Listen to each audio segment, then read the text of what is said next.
Good afternoon. My name is Kathryn Bernell, and I grew up in what some might call a pink ribbon household, wherein from a very young age, I saw some of the strongest women in my life take on battles with breast cancer, which prompted me to explore preventative means to control my own odds. And for me, the answer has always lived in health and wellness and nutrition. But even as someone who's so committed to eating right, I found that in my on-the-go life, the options at hand look a lot like this.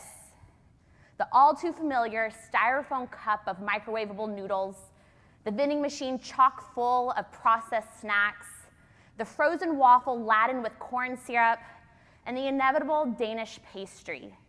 Simply put, eating right isn't easy, and I'm not alone.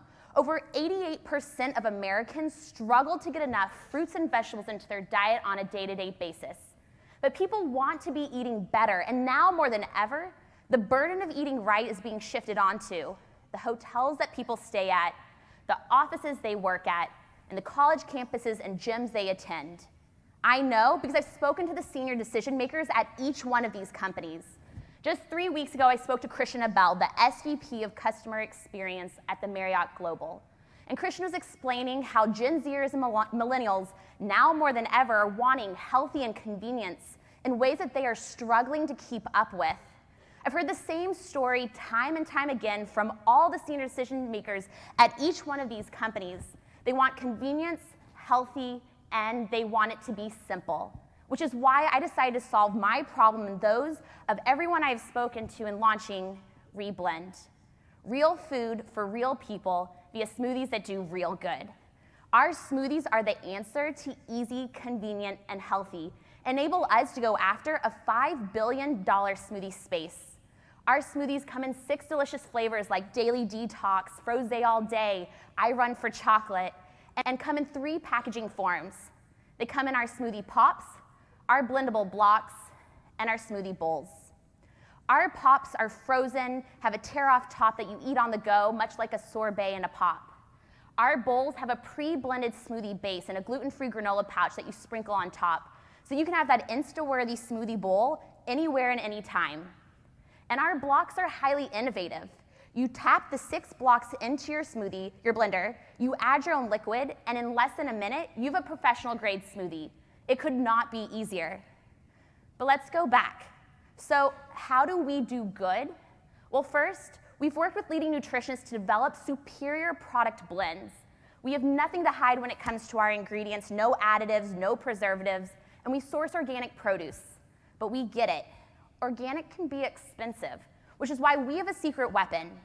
In the United States, over 10.1 million tons of produce never gets harvested because someone decided that it was cosmetically imperfect. But despite these imperfections, this produce is still delicious. It's still organic, and by way of sourcing it, we reinforce our role as a double bottom line business, where on one end, we are radically tackling food waste, while also saving over 90% in ingredient cost, which enables us to target an unheard of 52% gross margin. But it's not just our cost of goods sold that's being reinforced by our mission. It also distinguishes us from our competitors in the marketplace and allows us to align with key partners like the Hilton. Just a month ago, I spoke to Tom Walters, the SVP of Food and Beverage at the Hilton Global, and he was explaining to me how the hotel industry is under siege for their waste practices, and that their #1 sustainability focus this next year is tackling waste. So we realized that we uncovered this overlooked channel with high volume contracts, captive audiences, and members of our target audience. We keep hearing from hotels, corporate offices, gyms, college campuses that reBLEND is the perfect fit for some of their most pressing needs for convenience and healthy. And unlike our direct-to-consumer or even retail competitors, we can win on unit economics as we are able to sell in bulk. We don't have to compete for market share, and we don't have to squander our resources on traditional print ads. We can then drum up recognition, increase cost efficiencies through volume, and make an eventual entry into retail, much like RX Bar. But to understand the magnitude of this channel, let's look at the Chicago O'Hare Sheraton, where I got approval for a pilot just 3 months ago by Christopher Soler, their director of food and beverage. Now, what Christopher loved about reBLEND was that what he said is easy and healthy. At this one location, they have, on a conservative basis, at least 9 events a week with an average of 41 attendees. That's a $175,000 annual opportunity, which positions us for the 21 Midwest hotels. But what really blows me away is that with the Sheraton alone, reBLEND is positioned to be a $33 million brand at their 180 hotels. But it's not just the Sheraton that's begun to approve pilots. We've spoken to the director of food and beverage at the Intercontinental, as well as the CEO at Chicago's largest distributor for corporate beverages. They supply Google and Yelp and Groupon and WeWork. There, Christopher Ritter said that reBLEND is going after a huge market opportunity for them. So just by going after these B2B channels, we're on track to be a $100 million brand by year 5. And then on top of that, we can accelerate once we decide to go to retail. But as we said earlier, we're a double bottom line business, which means that this growth also translates into real world impact, as we can save over 6.3 million tons of produce and begin to redistribute that wealth back into the pockets of the men and women on the front lines of our ability to have fresh produce, our farmers. And we've had some incredible traction to date. We've had 2 sold-out flash sales direct to consumers. We've been able to get agreement for pilots at 1 college campus, 2 hotels, 16 corporate offices, 1 beverage distributor, and 2 restaurant and cafes. We have 6 additional national companies waiting online for us to deliver to them professional-grade packaging, which brings us to our next steps. We keep hearing from Aramark and Sheraton and Intercontinental that before they can bring the product in, they need to see it in a professional package, which we get, so that our #1 priority right now is being able to move our product into a co-manufactured space, as well as to invest in the right packaging design, so that I can go out and do what I do best, which is invest my time in sales and growth acceleration. And I have the right experience to make this happen. I've spent my entire career exclusively in the food and beverage space. I started off as a line chef. I got my hotel restaurant management degree. I went into roles in R&D, new product development, marketing, and sales. I worked with companies like Panera and Payway, McDonald's, and Pop Chips. I spent 4 years at Cliff Bar selling a mission-driven natural product into white space channels. I worked in Starbucks at their global innovation team. I've been able to speak on food waste at a TEDx talk. I was accepted into the Mass Challenge Accelerator within Boston, and I'm supported by the Northwestern Institute of Sustainability. I'm ready to bring reBLEND to market. But I'm not doing this alone. I have a classmate, Kathy Dwan, who's been instrumental. She comes with experience from Unilever, and a team of advisors that have played a critical role in bringing this brand to life. So today we make the ask. Not only will the funding enable us to pay for our current packaging design, it will also enable us to move into that commercialization phase. I've outlined today a line of highly innovative products that we've already tested in market, a clear pathway to being a $100 million brand, and a vision to be much more than just smoothies in the future. But we're here to do more than just make money. I am incredibly passionate about getting people to eat real food and to start tackling our out-of-control waste practices. But that's the beauty of being a double bottom line business. And that is what distinguishes us from our competition. I have zero doubt in my mind that this brand needs to exist in market, and we'll do everything that it takes to make that happen. I'm going after this full-time when I graduate, but I need your help. Today, the funding will enable us to get to that next stage, but more importantly, your vote sends a signal to the business community that companies need to do more than just make money, and that businesses can succeed not despite, but because they have multiple bottom lines in place. So I ask you today to rethink the way you eat with reBLEND, smoothies that do good. Thank you.